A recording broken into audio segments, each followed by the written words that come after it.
Bonjour, Baptiste Godiot.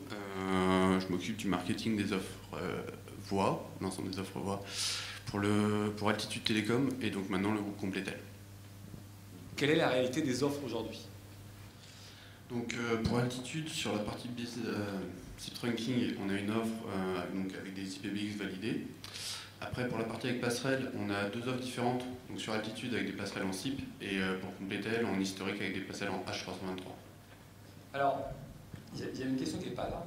C'est quel est le périmètre? Quels sont les IPBX que vous avez validés, vous tous? Comme tu expliquais tout à l'heure, en fait c'est plus par des opportunités clients.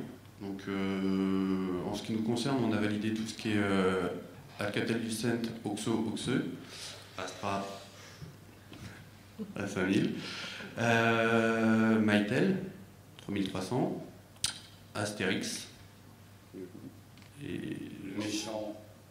Et c'est tout. Ah, Astérix, d'accord. Et comment vous gérez les versions, du coup? Les différentes versions là, j'ai posé ce point-là, donc je ne vais pas avoir l'air. Voilà, ouais, non, bien sûr. Après, évidemment, alors on a validé au départ une version, après on essaie de suivre les évolutions pour continuer à être validé sur l'ensemble du marché. D'accord. Comment vous tarifez vos offres? À peu près à l'identique de SFR, on a un tarif pour l'accès IP, un tarif pour le nombre de canaux et un tarif pour les SDA, les communications, avec l'accès à des forfaits illimités vers les fixes ou les mobiles. Ok, vous offrez pas les SDA? On peut les offrir, mais pas au catalogue.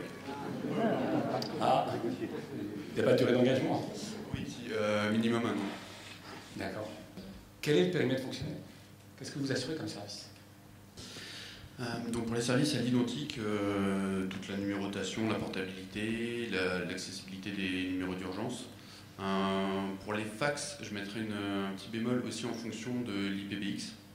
Mais sinon, pour les modèles où on supporte les fax, on le fait en T38 et en G711. D'accord. Donc comment vous faites? Est-ce que vous engagez lorsqu'il y a par exemple de l'interaction entre un IPBX et un centre de contact? Un IPBX et un pont de conférence.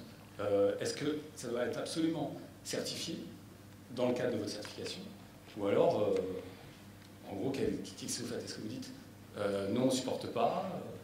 Comment ça se passe? Je dirais que là, pour notre part, on partirait plus sur une offre sur mesure. Donc on étudierait les besoins du client et on verrait ce qu'on peut mettre en place. Mais catalogue, on n'a pas d'offre. D'accord.